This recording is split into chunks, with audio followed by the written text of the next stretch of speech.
सुवडमानस दर्शनमकं वोचामि चाकमं समाश्रयम्। बोले शांति नाम भगवान की, बोले परम पूज्य प्रातः सनत वाले बोले संत सागर जी महाराज की। धर्मानुरागियों, आप लोग यदि शांत हो जाए तो मैं कुछ शब्द कहूं।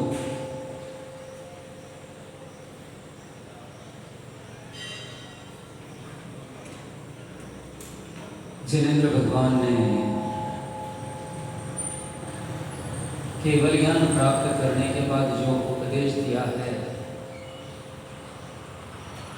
वह बिना किसी स्वार्थ के दिया है।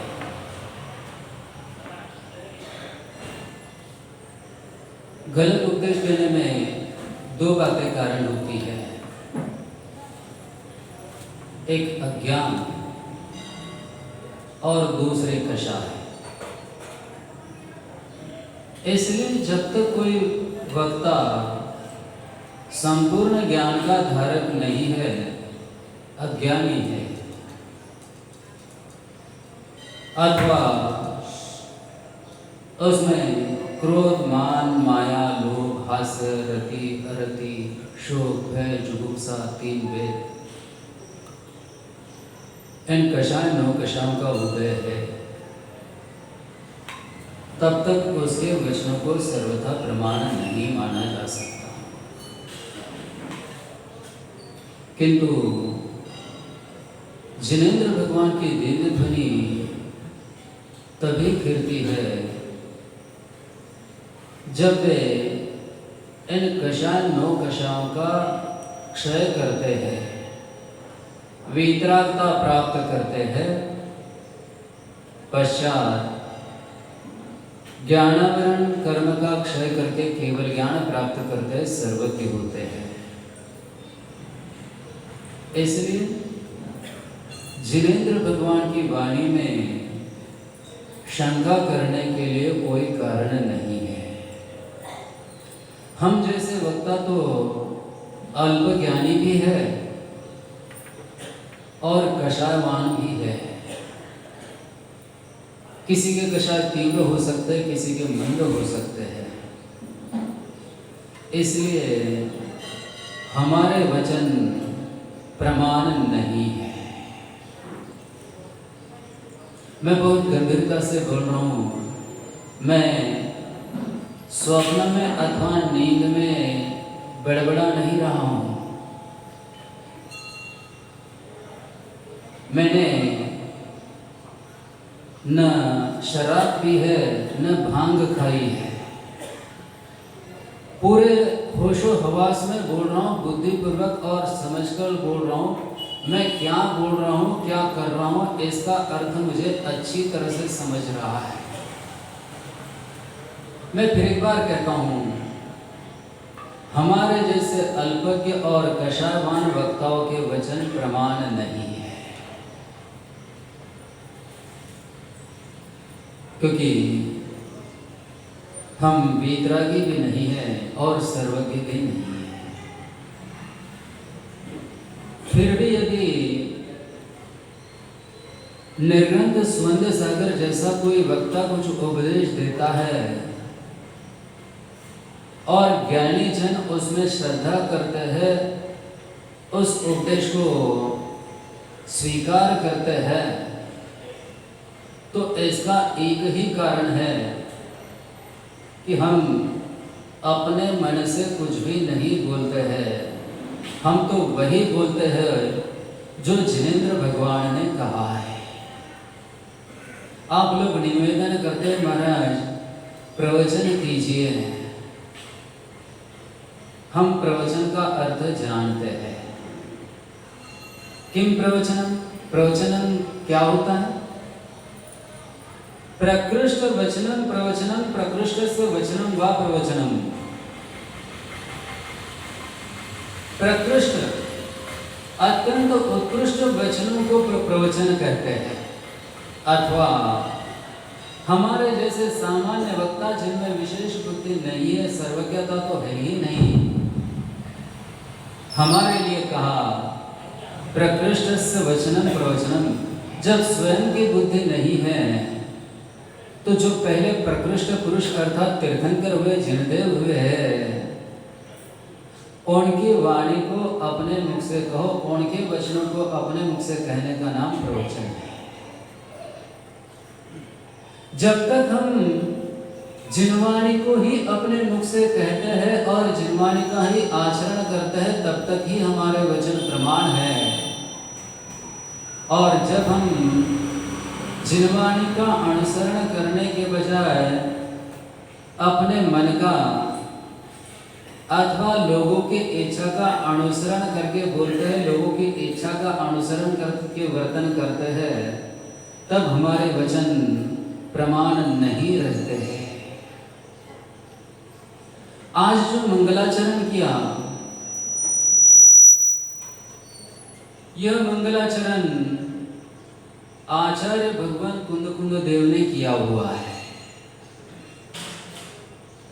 आचार्य कुंद देव के अष्टपाहुड़ प्रसिद्ध, उनमें जो दर्शन पाहुड़ नाम का सबसे पहला प्रावृत है, उस दर्शन पाहुड़ का यह मंगलाचरण है। उसमें आचार्य कुंद देव कहते हैं, कामणनमुकारं जिन्वर्वसस्वडमाणस दंसन मग्गम वोच्छामि झाकमं समासेन। मैं वर्धमान जिनेंद्र को नमस्कार करके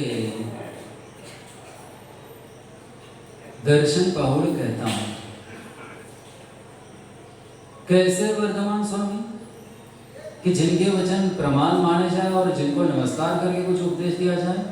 जिनवर वसस, जिनेंद्रों में श्रेष्ठ है क्योंकि तीर्थंकर पद के धारक है। और तीर्थंकर यह केवल नाम नहीं, जैसे आप किसी का नाम वर्धमान या महावीर रखते हो, यहाँ नाम निक्षेप के वर्धमान नहीं, यहाँ तक कि किसी प्रतिमा में वर्धमान की स्थापना कर दी, वो वर्धमान स्वामी की प्रतिमा भी अभिप्रेत नहीं है। जिनका मेरू पर्वत पर देव अभिषेक कर रहे थे और जो भविष्य में तीर्थंकर बनने वाले थे, वे बाल तीर्थंकर भी यहाँ अभिप्रेत नहीं है। यहाँ भाव निक्षेप के वर्धमान अभिप्रेत है।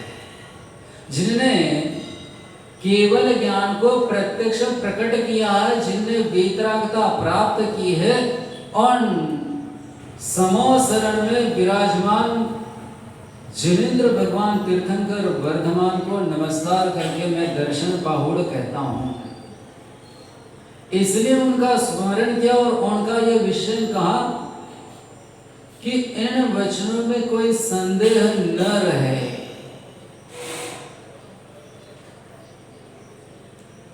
दंसन मग्गम वोच्छामि, उनको देव आचार्य प्रतिज्ञा कर रहे हैं। और देखना, मुनि के मुख से निकली हुई एक बात भी असत्य नहीं होनी चाहिए, तभी उसकी प्रामाणिकता बनी रहती है। क्योंकि नीति है वक्तृ प्रामाण्यात् वचन प्रामाण्यम। किसका उपदेश प्रमाण है? जो वक्ता संपूर्ण प्रामाणिक है, उसी का उपदेश प्रमाण होता है। इसलिए जो मुनि अपने सत्य महाव्रत का प्राणपण से पालन करते हैं, उसके पीछे यह विचार नहीं करते कि मैं यदि सत्य बोलूंगा और ये समाज रूठ गई तो मेरा क्या होगा, मेरी सेवा कौन करेगा, मेरा ये वैभव, मेरे ठाट बाट कौन करेगा। वह वक्ता प्रामाणिक नहीं है। इसलिए मेरी भावना में कहा, मोक्ष मार्ग का निष्पृह उपदेश दिया। भगवान के उपदेश में श्रद्धा क्यों? क्योंकि वे निस्वार्थ है, उनको कोई स्वार्थ नहीं, कोई इच्छा नहीं है, इसलिए उनका उपदेश प्रमाण है। तो कुंकुदाचार्य यही सब बातें कह रहे हैं। दंसन मग्गम वोच्छामि, लेकिन कैसा कहूंगा? जहां कमम समास है, जो मुझे अपने पूर्वाचार्यों की परंपरा से प्राप्त हुआ, उन पूर्वाचार्यों की परंपरा के अनुसार ही मैं दंसन मग्गम अर्थात दर्शन का मार्ग कहूंगा। दर्शन का ही मार्ग सबसे पहले क्यों कहना चाहते हैं?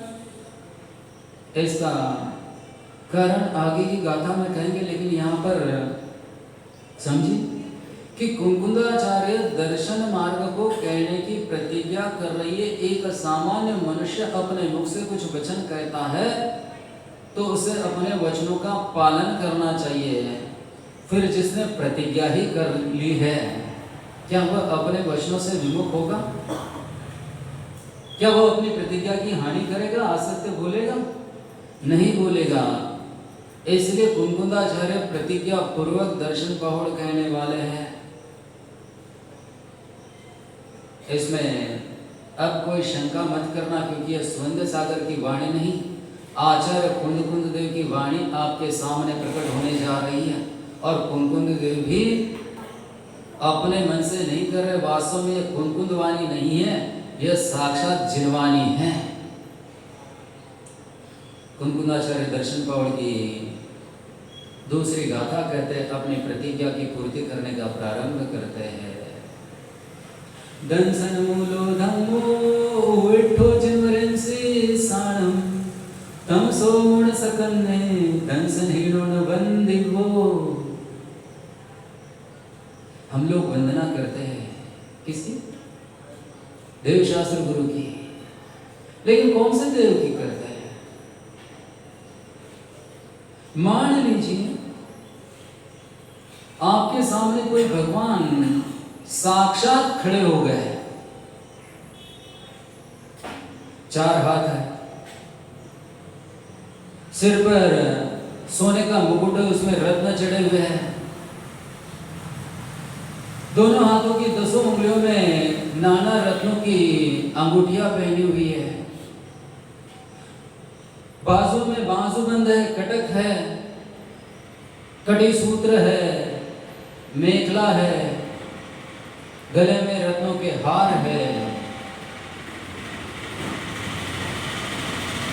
ऐसे भगवान साक्षात सामने खड़े, क्या आप नमस्ते करोगे या नहीं करोगे? क्यों भगवान को नमस्ते नहीं करोगे? बड़ा आश्चर्य है, क्यों नहीं करोगे?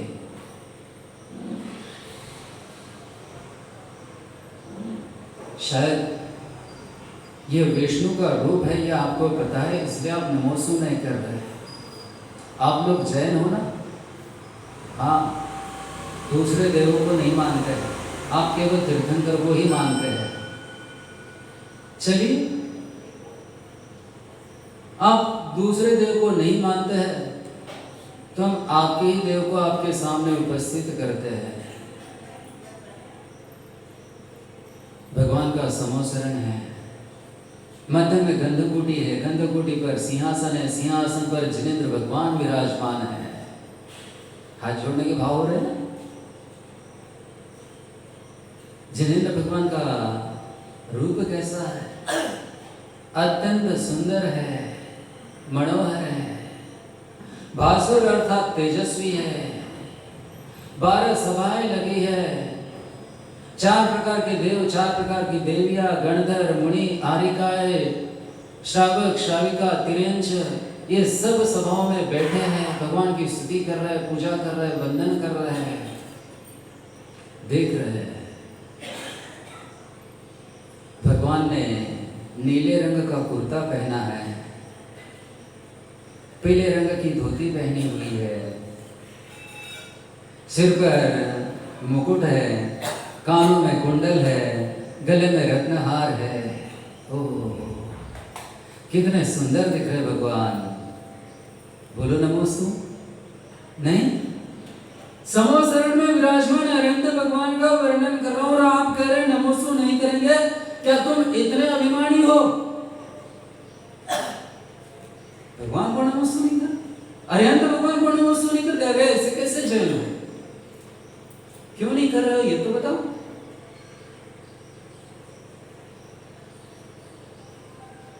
ये रूप तीर्थंकर का रूप नहीं है। तीर्थंकर कैसे होते हैं?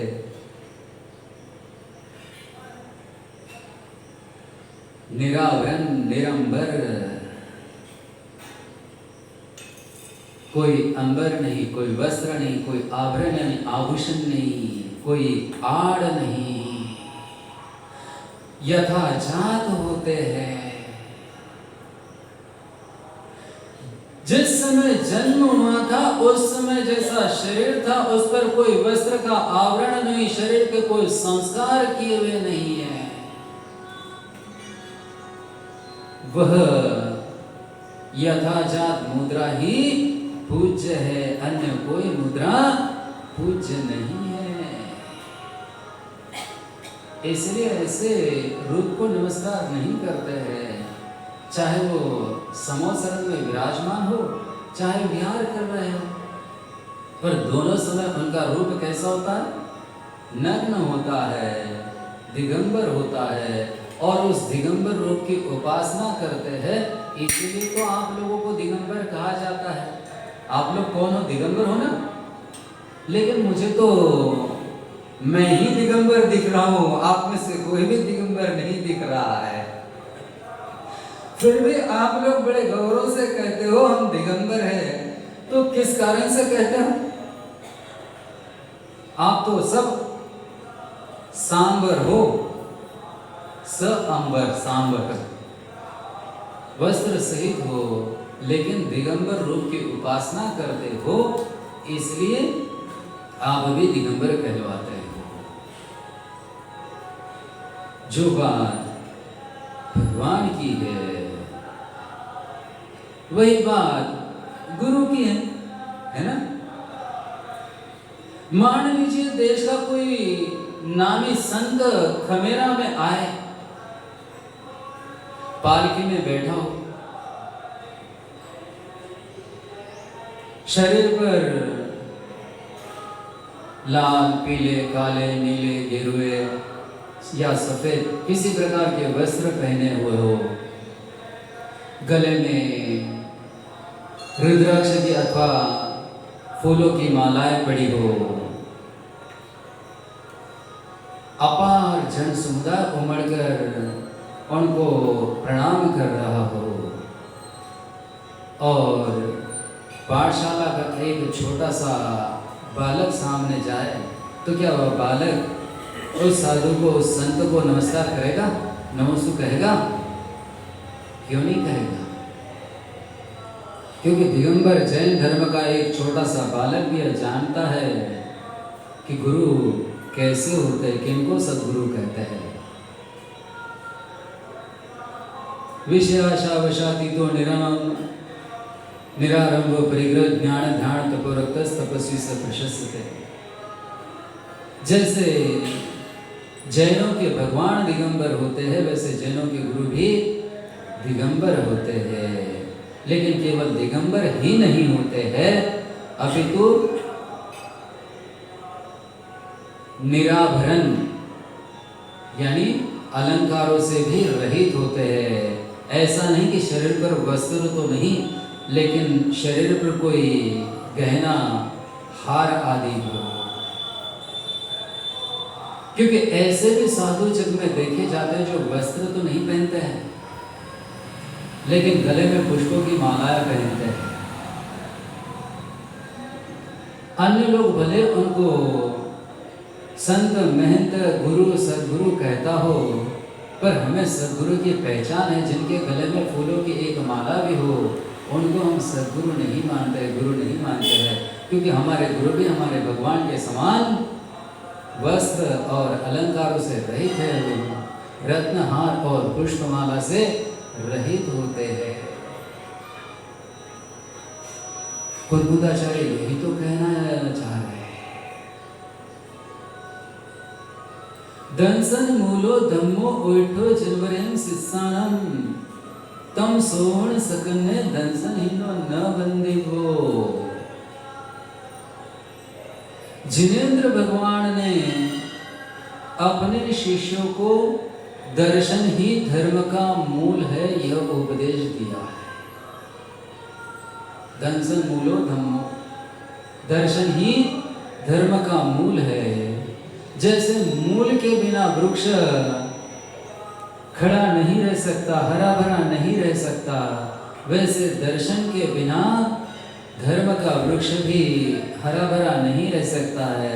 कोई वृक्ष कितना भी विशाल हो, हरा भरा हो, नाना फल फूलों से लदा हुआ हो, लेकिन उसकी जड़ कट जाए तो वृक्ष अल्पकाल में सूख जाता है, धराशायी होता है, नष्ट होता है। इसी प्रकार कोई कितना भी ज्ञानी हो, तपस्वी हो, श्रेष्ठ हो, विशाल शिष्य समुदाय का धनी हो, किंतु उसका मूल कट जाता है तो उसका सब कुछ नष्ट हो जाता है।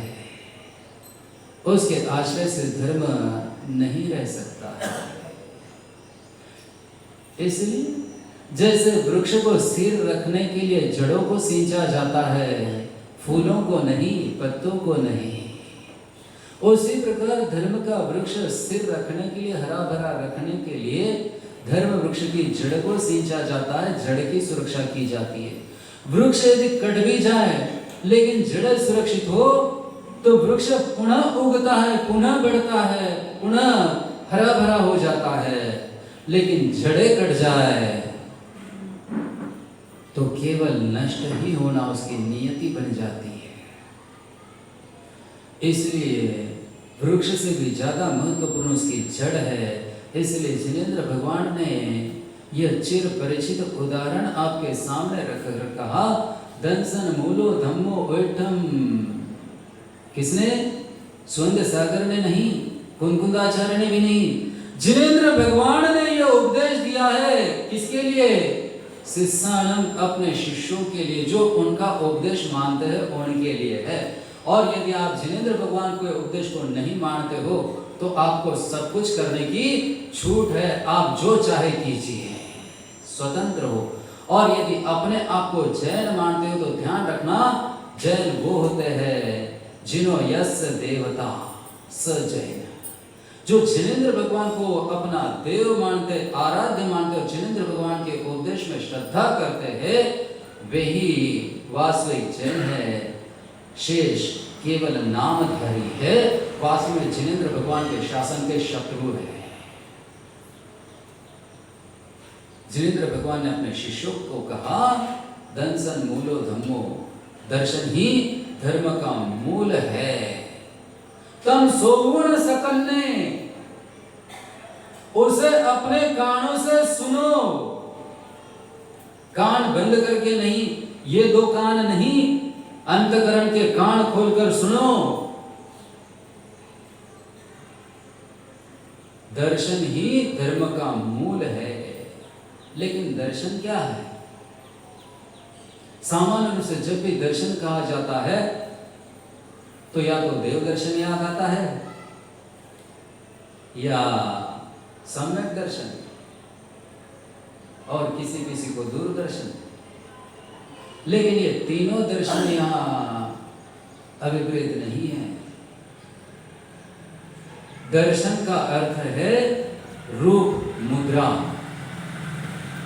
मैंने पहले दो उदाहरण आपके सामने रखे, एक जिनेंद्र भगवान का और दूसरा गुरु का, साधु का। लेकिन दोनों चूंकि वस्त्र अथवा आभूषण से अलंकृत थे, विभूषित थे, लोक में अलंकृत होना, विभूषित होना श्रेष्ठता का परिचय माना जाता है। लेकिन यह धर्म मार्ग है, यहाँ पर लोक में अलंकृत को अलंकृत नहीं माना जाता, उसे भूषित नहीं दूषित माना जाता है। आप लोगों ने अकलंक निकलंक की कथा कभी सुनी होगी। दोनों भाई बौद्ध धर्म के शास्त्रों का अध्ययन करना चाहते थे, इसलिए बौद्ध विद्यापीठ में गए।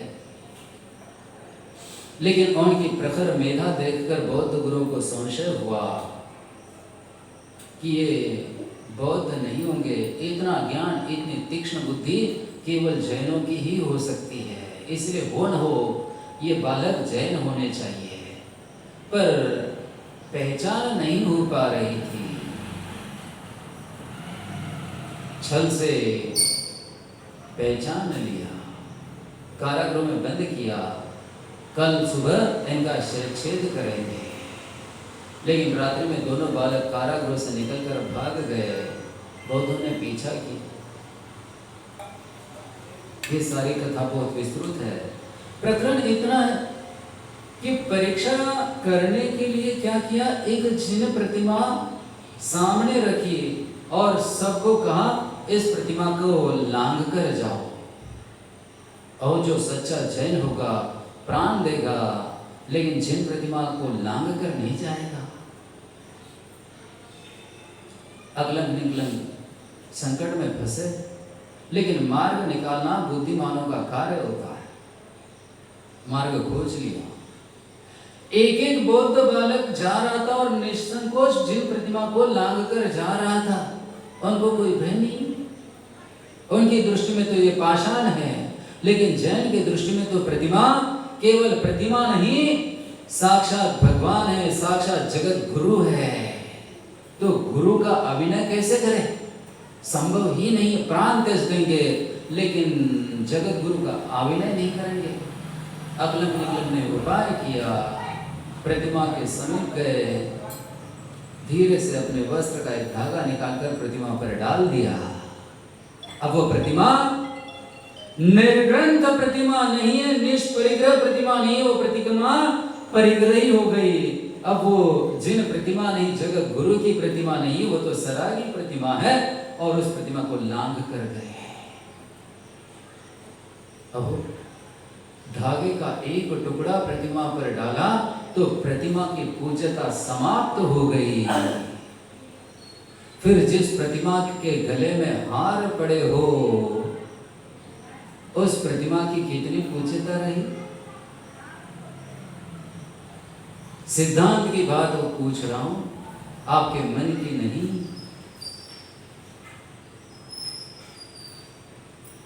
इसलिए पहले दो दृष्टांत रखे।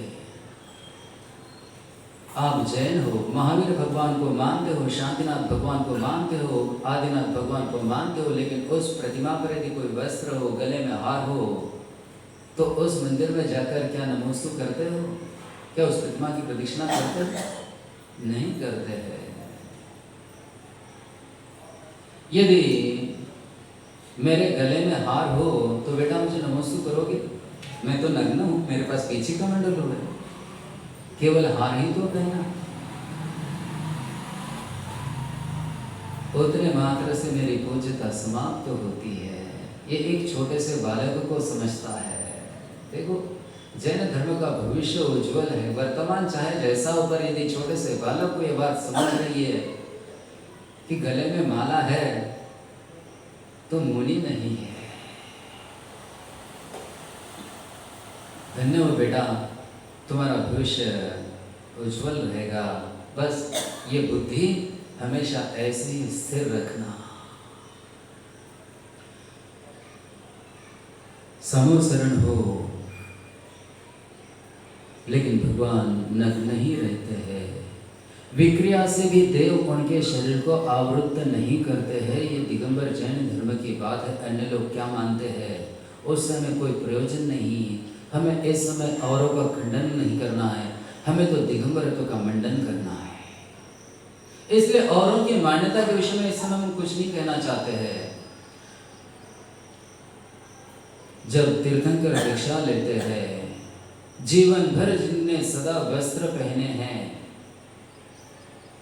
नाना प्रकार के आभूषण पहने, रत्नों के हार भी पहने और फूलों की मालाएं भी पहनी, पर दीक्षा के समय उन सबका त्याग किया। अब मुनि बनने जा रहे हैं। मुनि बनने से पहले ही वस्त्रों का और मालाओं का त्याग किया। कभी आदिपुराण जैसे ग्रंथों का स्वाध्याय किया करो, तो जो जो भ्रम पाल कर रखे वो भ्रम दूर हो सकते हैं। दीक्षा लेने के बाद वस्त्र नहीं त्यागे हैं, दीक्षा लेने से पहले वस्त्र त्यागे, अलंकार त्यागे, गले में पड़ी हुई मंदार पुष्पों की माला भी दीक्षा लेने से पहले ही त्याग दी। उसके बाद मुनि व्रत ग्रहण किया है। और जिनका त्याग किया उनको यदि पुनः ग्रहण करेंगे तो क्या मणिपद रहेगा? नहीं रहेगा। इसलिए भगवान ने पुनः कभी वस्त्र ग्रहण नहीं किया, और न इंद्र ने कभी किसी तीर्थंकर के कंधे पर कोई वस्त्र डालकर उनकी नग्नता को छिपाने का प्रयास किया। क्योंकि इंद्र मिथ्या दृष्टि नहीं सम्यक दृष्टि होता है, तीन ज्ञान का धारक होता है, उसे मालूम होता है कि मुनि का स्वरूप नग्न ही रहता है। भगवान जब अपनी बुद्धि से अपनी इच्छा से वस्त्र का त्याग कर रहे हैं, तो मैं यदि उनके कंधे पर वस्त्र डालूंगा तो भगवान की भक्ति या विनय नहीं, भगवान की अभिनय और उपसर्ग कहलाएगा। इसलिए इंद्र भी भगवान के शरीर पर न वस्त्र डालता है, ना उनके गले में माला डालता है। देखिए इंद्र में कितना सामर्थ्य है, जानते हो? इंद्र यदि अपनी करांगुली से ऐसा झटका लगा दे तो ये 1,00,000 महायोजन प्रमाण जम्बूद्वीप पलट जाए। इतनी तो शारीरिक शक्ति है, वैकृतिक शक्ति की तो कल्पना ही कर लीजिए। लेकिन वो इंद्र भी भगवान के गले में कच्चे सूत की माला कर डालने का दुस्साहस नहीं करता है, क्योंकि उसे पता है कि भगवान इस समय मुनि है। यदि मैं ऐसा कोई दुष्कार्य करूंगा तो घोर पाप का बंध होगा। ये भक्ति नहीं उपसर्ग कहलाएगा। कोई अज्ञानी यदि उपसर्ग करता है, अभिनय करता है, तो उसे अल्प पाप का बंध होता है। लेकिन कोई ज्ञानी यदि उपसर्ग करता है, जिन भक्त ही यदि उपसर्ग करेगा तो तीव्र मंद ज्ञाता ज्ञात भावाधिकरण वीर्य विशेषभ्यस्त विशेष सूत्र के अनुसार उसे महा पाप का बंध होगा, तीव्र कर्म का बंध होगा। इसलिए कोई सम्यक दृष्टि अथवा धार्मिक मनुष्य अपने आप को जिनेंद्र भगवान का शिष्य कहलवाकर जिनेंद्र भगवान के उपदेश के विपरीत क्रिया नहीं करता है। इसलिए जिनेंद्र भगवान के समान जिनेंद्र भगवान का रूप उनकी प्रतिमा भी नग्न ही बनाई जाती है। ये कारण है कि जितनी भी प्रतिमाएं नग्न हैं वे सब दिगंबर प्रतिमाएं हैं, और जिन प्रतिमाओं पर चाहे साक्षात वस्त्र पहनाए हो, गले में हार, सिर पर मुकुट आदि पहनाया हो, अथवा प्रतिमा में वैसा अंकन किया हो, चाहे बाहर से लंगोट पहनाई हो अथवा लंगोट का चिन्ह मात्र बनाया हो, वो प्रतिमा श्वेतांबर प्रतिमा है। दिगंबर और श्वेतांबर प्रतिमा में अंतर है। तो जैसे अरहंत की प्रतिमा में अंतर है, वैसे ही आचार्य उपाध्याय और साधु की प्रतिमा में भी यही अंतर होगा। चूंकि श्वेतांबरों के साधु वस्त्र पहनते हैं, अतः श्वेतांबर आचार्य उपाध्याय अथवा साधु की प्रतिमा भी सवस्त्र सालंकृत होगी। लेकिन दिगंबर आचार्य, दिगंबर उपाध्याय और दिगंबर मुनि की प्रतिमा भी उनके समान नग्न होगी। लेकिन नग्न का अर्थ केवल वस्त्र का अभाव नहीं है। वस्त्र अथवा चेल शब्द संपूर्ण परिग्रह और आभूषणों का उपलक्षण है। उससे सब परिग्रह को, अलंकारों को, यहाँ तक कि पुष्पों की माला को भी ग्रहण करना चाहिए। आपने जवाहरलाल नेहरू का चित्र देखा होगा। वृद्ध लोगों ने तो बालपन में कदाचित साक्षात भी देखा होगा। उनके वक्षस्थल पर गुलाब का फूल दिखता, उनके कोट के अथवा नेहरू शर्ट के जेब में हमेशा गुलाब का फूल रहता था। उनकी उसमें शोभा थी। आज भी कई लोग किसी विशिष्ट अवसर पर, जैसे शादी ब्याह आदि के अवसर पर, कोट की जेब में गुलाब का फूल रखते हैं, उसमें उनकी शोभा है। लेकिन मुनि की शोभा गुलाब के पुष्प से नहीं, मुनि की शोभा नग्नता से है। इस्लाम में एक रुबाई प्रसिद्ध है।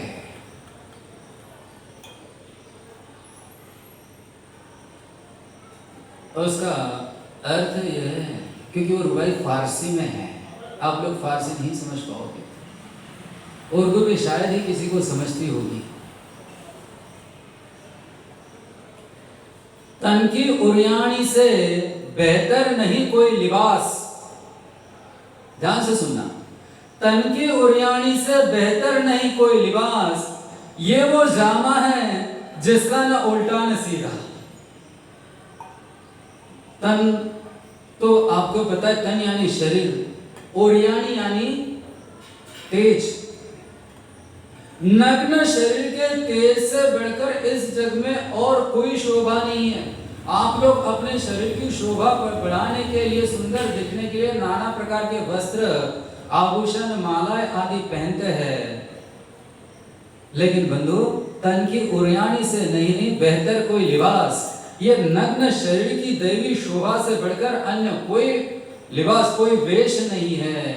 क्योंकि ये वह जामा है, ये वह पोशाक है जिसका न उल्टा न सीधा, आपके कपड़े तो कदाचित उल्टे हो जाते हैं और उल्टे पहनने पर शोभा नहीं, हंसी होती है, लेकिन जिसने वस्त्रों का त्याग किया है, मादर जात स्वरूप धारण किया, दिगंबर मुद्रा धारण की है, उसको उल्टा सीधा होने का कोई डर नहीं है। इसलिए ये नग्न शरीर अत्यंत पूज्य माना जाता है। 10वीं सदी में अफगानी सरदार मोहम्मद गजनी जब भारत में आया, उसने पृथ्वीराज चौहान को पराजित किया। उस समय इस देश में कितने दिगंबर साधु विचरण करते थे। मोहम्मद गजनी की बेगम ने दिगंबर मुनि के बड़ी भक्ति से दर्शन किया था, बंदगी अदा की थी। उसका कारण यही था कि ये नग्न शरीर दैवी शोभा है। आप लोग वस्त्र क्यों पहनते हैं, क्यों गहने पहनते हैं? सुंदर दिखने के लिए तो एक कारण हुआ, दूसरा कारण है कि आपके दिल में पाप भरा हुआ है, वासना भरी हुई है, आप अपनी वासना को छिपाने के लिए कपड़े पहनते हैं। खुदा ने जिसमें ऐब देखा उसको ये कपड़े का लिबास पहना दिया, और खुदा ने जिसको बेऐब देखा उसको ये कुर्बानी जामा दिया। जिसको विकारों से युक्त देखा उसको तो कपड़े पहनने का आदेश दिया, कपड़े पहना दिए, और जिसको बेऐब निर्विकार निष्पाप देखा उसको ये नग्न शरीर दिया कि तुम्हें कपड़े की कोई जरूरत, तुम तो ऐसे ही नैसर्गिक रूप में रहो। फिर उसे एक फूल की भी क्या आवश्यकता है अपने आप को सुंदर दिखाने के लिए?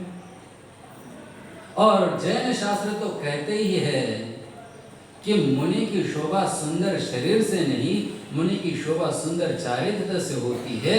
मुनि के शरीर पर स्नान गुनगुन का पालन करने से जो मल चढ़ता है वह मल ही मुनि का वास्तविक आभूषण है।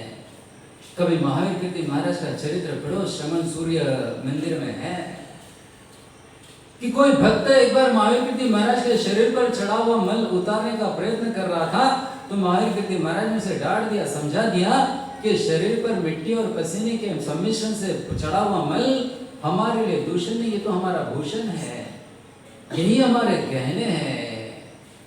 मुनि को किसी माला की आवश्यकता नहीं। अरे हमें तो नाम स्मरण करने के लिए सूत की माला तक की आवश्यकता नहीं, अपने तो हृदय कमल पर माला की कल्पना करकर उसी पर जाप कर लेते हैं।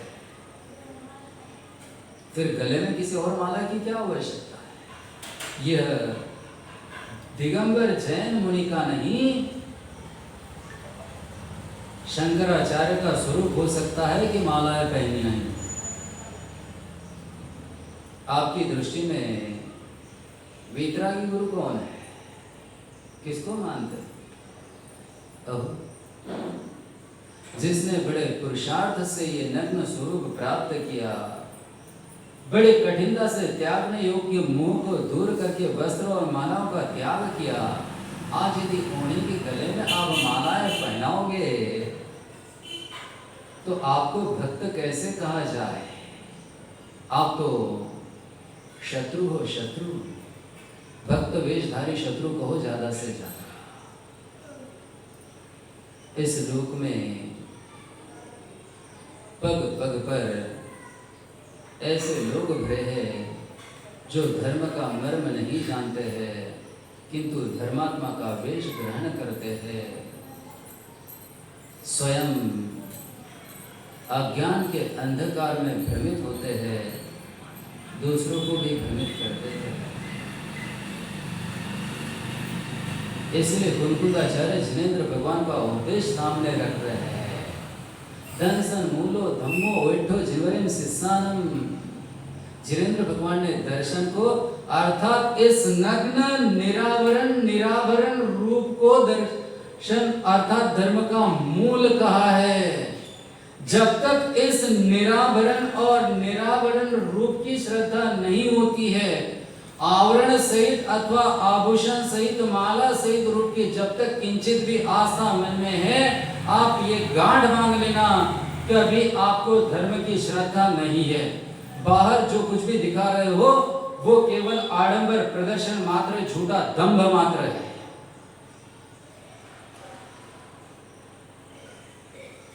तम सोण सकन्ने, अपनी कानों से इस बात को सुनो।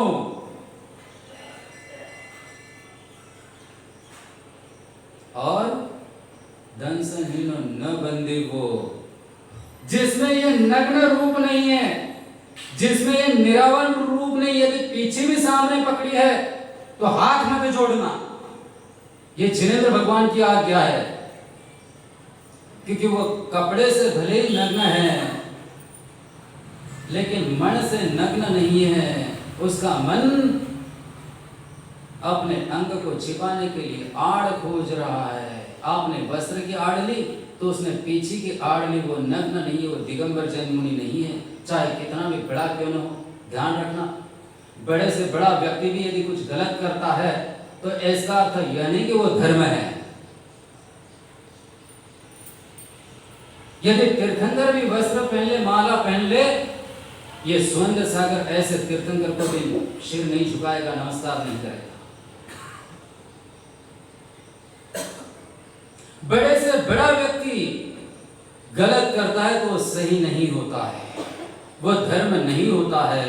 धर्म वह है जो जिनेंद्र भगवान ने कहा है, समो शरण में विराजमान होकर गंधकूटी में बैठकर दिव्य ध्वनि के द्वारा कहा है। असंख्यात देव देवियों मनुष्य तिरंजों के मध्य कहा है, गणधरों के सामने कहा है। वह धर्म है जो आप मानते हैं, वो धर्म नहीं है। इसलिए मैंने पहले कहा था कि मुझ जैसा कोई वक्ता कहता है उतने मात्र से वो प्रमाण नहीं होता है। मुझ जैसा कोई वक्ता, मुझ जैसा कोई साधु कुछ कर ले, इतने मात्र से वो धर्म नहीं होता है। धर्म वह नहीं है जो हम कर रहे हैं, हम कह रहे हैं। धर्म वह है जो जिनेंद्र भगवान ने कहा, जिनेंद्र भगवान ने जिसका पालन किया है, वह सच्चा धर्म है। इसलिए कोई बड़ा से बड़ा आचार्य भी गलत काम करे तो उसका प्रमाण दिखाकर आप हमारा मुंह बंद नहीं कर सकते। बंद तो उनका मुख करना चाहिए जो गलत कह रहे हैं, हाथ तो उनका पकड़ना चाहिए जो गलत कर रहे हैं, और हाथ उनका पकड़ना चाहिए जो गलत क्रिया की तस्वीर सामने रखकर किसी सच्चे वक्ता का मुख बंद करना चाहते हैं।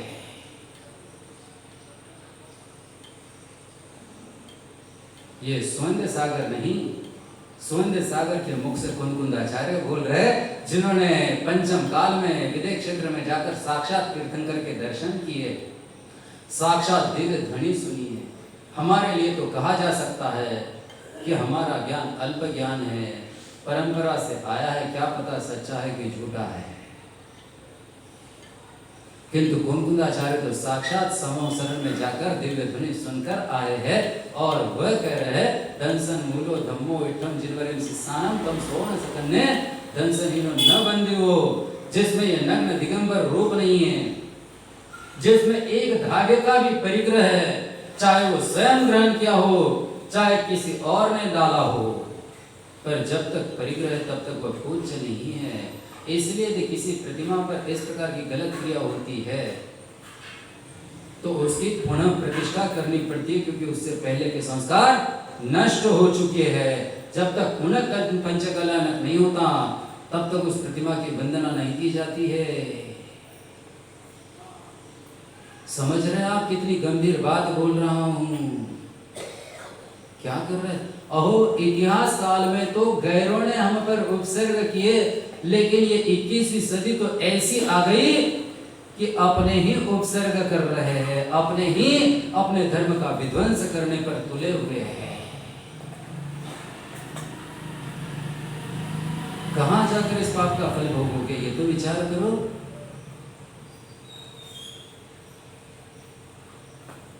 जागो, गीत गाते हो, जागो चेतन, माँ जिनवाणी जगा रही है। हाँ, सचमुच माँ जिनवाणी आपको जगा रही हो, क्योंकि वाणी भले ही सुंदर सागर के मुख से निकल रही, पर सुंदर सागर की वाणी नहीं निकल रही है, साक्षात जिनवाणी निकल रही है। साक्षात जिनवाणी जिन्होंने ग्रहण की थी और कुंकुंदाचार्य की वाणी निकल रही है। धर्म का यह सिद्धांत होता है कि वर्तमान के किसी आचार्य में और प्राचीन काल के किसी आचार्य के मत में क्रिया में कोई भेद दिखता है तो वर्तमान के आचार्य नहीं, प्राचीन आचार्य प्रमाण माने जाते हैं। इसलिए कोई फोटो दिखाकर हमारा मुख बंद करने का दुस्साहस मत करना। मैंने बहुत फोटो देखे हैं, आप क्या दिखाओगे? लेकिन फोटो से पहले मैंने शास्त्र देखे हैं। मैं शास्त्र को समझता हूँ, कुंकुम वाणी को समझता हूँ, जिनवाणी को समझता हूँ। इसलिए जिनवाणी कहकर आपको सावधान कर रहा हूँ, निद्रा से जगा रहा हूँ। जागो चेतन, ये मोह की निद्रा छोड़ो। अनादि काल से इस मोह की निद्रा में सोए आए हो, इसीलिए संसार में भटक रहे हो। इस बार कोई सुकृत का उदय हुआ है, आपको ये शब्द सुनने को मिल रहा है। ध्यान रखना, इस काल में वक्ता प्राय आशा के दास है। अपने स्वार्थ से प्रेरित होकर जो आपको अच्छा लगता है उसमें अपनी अनुमति देते हैं, आपके साथ खड़े रहकर फोटो निकलवा लेते हैं, लेकिन आपको ठग लेते हैं। बड़े बड़े साधु हमको यही कहते हैं, महाराज आपको क्या पड़ी है, जिसका जैसा होना होगा वैसा होगा। आप क्यों लोगों का विरोध मोल लेते हो, क्यों सत्य बताकर उनके अप्रिय बनते हो? मैं एक ही बात कहता हूँ, एक छोटा सा बालक उधर जा रहा है जिधर सांप गया है, आपका बेटा नहीं है भैया, आपके दुश्मन का बेटा जा रहा है, तो भी आप क्या करते हो? रोकते हो, बेटा उधर मत जा। भले आपके दुश्मन का बेटा है, लेकिन उसे रोकते हो कि बेटा उधर मत जा, उधर सांप गया, उसको बचाते हो। वो नहीं समझता तो हाथ पकड़कर खींचते हो।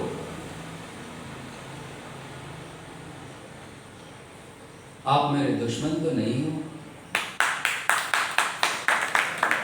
आप तो साधर्मी हो और मैं आपको सज्जन मानता हूं। आप उधर जा रहे हैं जिधर सांप नहीं, सर्पराज गया है, मिथ्यात्व का सर्प। आप मिथ्यात्व के सर्प के बिल में अपना हाथ डाल रहे हो और मैं देख रहा हूं और आपको न रोकूं तो मैं कैसा करवाऊं? ये मेरे हाथ की जो पीछे जो आंखों से नहीं दिखने वाले जीवों को बचाने के लिए मैंने पकड़ी है। पंचेंद्रिय मनुष्य मिथ्यात्व रूपी सर्ग के मुख में अपना हाथ डाल रहे हैं, देखते हुए मैं उनको रोकने का प्रयत्न न करूं तो ये पीछे पकड़ने का मुझे अधिकार ही क्या है? ऐसा कैसा सद्गुरु जो अपने भक्तों को गलत काम करने से न रोके, अभी तो स्वयं भी उनके साथ खड़ा रहकर फोटो खींचवा ले। गु शब्द अंधकार, रु शब्द निरोधक, अंधकार निरोधक गुरु नित्य छुपे। ये हमारे शास्त्र में कहा है कि गु शब्द का अंधकार है, रु शब्द उस अंधकार का निरोध करने वाला है। अतः जो अज्ञान के अंधकार को निरुद्ध करता, अज्ञान के अंधकार से बाहर निकलकर सम्यक ज्ञान का प्रकाश देता है, वो गुरु होता है। यदि आप मुझे गुरु मानते अथवा मैं अपने आप को गुरु मानता हूं तो मेरा सबसे पहला कर्तव्य ये बनता है कि आप जो गलत क्रिया कर रहे हैं उसके प्रति मैं आपको सावधान करूं। हाँ, इतना है, आप गृहस्थ हो, बालक यदि सांप के समीप जा रहा है तो उससे पहले तो शब्दों से कहते हो, फिर हाथ पकड़ कर खींचते हो, और नहीं माने तो चांटा भी मार सकते हो। पर मैं मुनि हूं,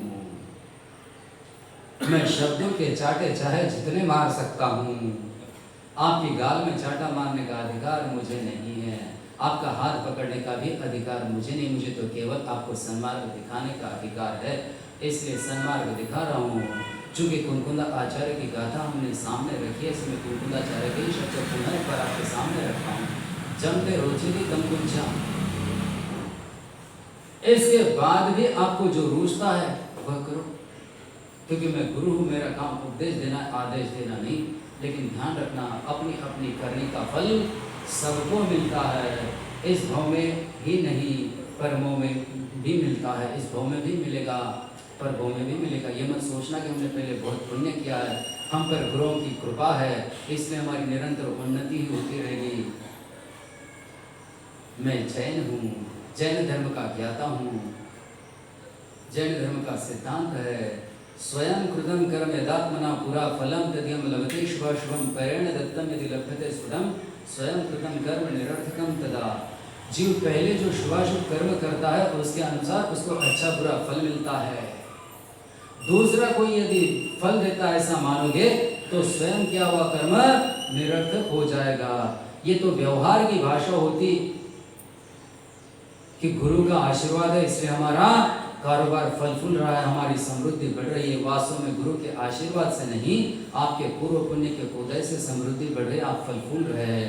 लेकिन पुण्य का यदि दुरुपयोग किया जाता है, नया पुण्य करने के बजाय पाप किया जाता है, तो जैसे कोई बहन चोटी गूंथती है लेकिन उसे रबर बैंड नहीं लगाती है तो चोटी खुलने लगती है, वैसे पहले के पुण्य को यदि नवे पुण्य का रबर नहीं लगाया जाए तो पुण्य खुलने लगता है, उद्वेलना होती है और वो पाप में परिणत हो जाता है। गलत करोगे तो आपके पहले का पुण्य का क्षय प्रारंभ होगा, धीरे धीरे वो पाप उदय में आएगा, पुण्य नष्ट हो जाएगा, फिर न आपको गुरु बचाने के लिए आएंगे ना आप कुछ कर पाओगे। गुरु तो केवल निमित्त है, व्यवहार की भाषा है कि गुरु का आशीर्वाद है इसलिए हमारा सब कुछ हो रहा है। वास्तव में आपका पूर्व पुण्य है इसलिए सब कुछ हो रहा है, और आपका पूर्व पुण्य यदि गलत क्रिया से समाप्त हुआ तो गुरु नहीं, महागुरु भी आ जाए, त्रिजगत के गुरु तीर्थंकर भी आ जाए तो आपका उद्धार नहीं कर सकते हैं। क्या भगवान ऋषभनाथ अपने पोते मारीची का उद्धार कर सके? नहीं कर सके। ये देखो और जागो, कुनकुंदाचार्य सावधान कर रहे, तम सोन सकन्या धन सहीनो न बंदीगो। जो इस नग्न निरावरण और निराभरण रूप से रहित नहीं है, रहित है, उसकी वंदना नहीं करना। इसलिए छोटे से बालक ने कहा कि जिस प्रतिमा के गले में हार होगा उस प्रतिमा का मैं दर्शन नहीं करूंगा, उसे नमस्कार नहीं करूंगा। वो बालक कुनकुंद वाणी को जानता है कि नहीं जानता, मैं नहीं जानता, लेकिन उसके हृदय में कुनकुंद वाणी विराजमान है, ये मैं जान रहा हूँ। उसके हृदय में झिलवानी, उसको झिलवानी के प्रति आस्था है। वह बालक की आस्था आप सबके अंतकरण में आए, आप सबको भी ज्ञान हो तो आप जिनेंद्र भगवान के उपदेश के विरुद्ध कोई कार्य करने से डरोगे, डरो। डरने में ही आपकी भलाई है। और यदि अब भी नरक का डर नहीं लग रहा तो मैं अमृत चांद और प्राचार्य के शब्दों में कहूँगा, फिर आपको जैसा करना है निसंकोच करो। यदि चिरकाल तक नरक के दुख भोगने की इच्छा है तो भोगो, हमारा क्या चाहेगा। लेकिन अभी हमारे अंतकरण में करुणा है, आपके प्रति राग है, इसलिए आपको उपदेश दे रहे। और जिस दिन मैं वितराग हो जाऊंगा, उस दिन उदासीन हो जाऊंगा, उस दिन ऐसा बैठूंगा, आप चाहे जो, मैं तो अपने आत्मानंद में निमग्न रहूंगा। इसलिए भगवान कोई विपरीत क्रिया रोकने के लिए नहीं आ रहे हैं। आप मेरे ही सामने नहीं, गुरु के सामने नहीं, भगवान के सामने भगवान से दुगना सिंहासन लगाकर बैठ जाना, भगवान हाथ पकड़कर आपको नीचे नहीं उतारेंगे। वो काम कर्मों का है। कर्म एक दिन ऐसी पछाड़ देंगे कि आप उतरने के भी काबिल नहीं रहोगे, वो पटक देंगे। सावधान हो। अंत में जो आपकी इच्छा, मैंने अपना कर्तव्य पूरा किया। आप लोगों का आज अधिक समय लिया पर आपके कल्याण की भावना से लिया। उपदेश में मैंने बहुत कठोर कठोर शब्दों का प्रयोग किया। बात केवल इतनी थी, उपदेश कठोर शब्द दोषोनाश, उपदेश में कठोर शब्दों को दोष नहीं माना है। फिर भी मैंने आपका दिल दुखाए, बात मैं जानता हूँ, आपके दिल को ठेस पहुँचाई है। लेकिन सुनार सोने को तपाता है, हथौड़े से पीटता है। सोने को नष्ट करने के लिए नहीं, सोने को शुद्ध करने के लिए तपाता है, पीटता है। उसको बिगाड़ने के लिए नहीं, सुंदर आकार देने के लिए पीटता है। मैंने भी उसी भाव से आपको पीटा है, फिर भी पीटा है। इसके लिए आप सबसे क्षमा मांगता हूँ। मैं अल्पज्ञानी हूँ, पर जिनवाणी में श्रद्धा है, जो अर्थ प्रामाणिकता से समझा है वह आपके सामने रखा है। इसमें जिस किसी के भी या यूँ कहें सभी के मन पर आघात हुआ ही है, मैं उसके लिए पुनः क्षमा मांगता हूँ। मुझे क्षमा कीजिए।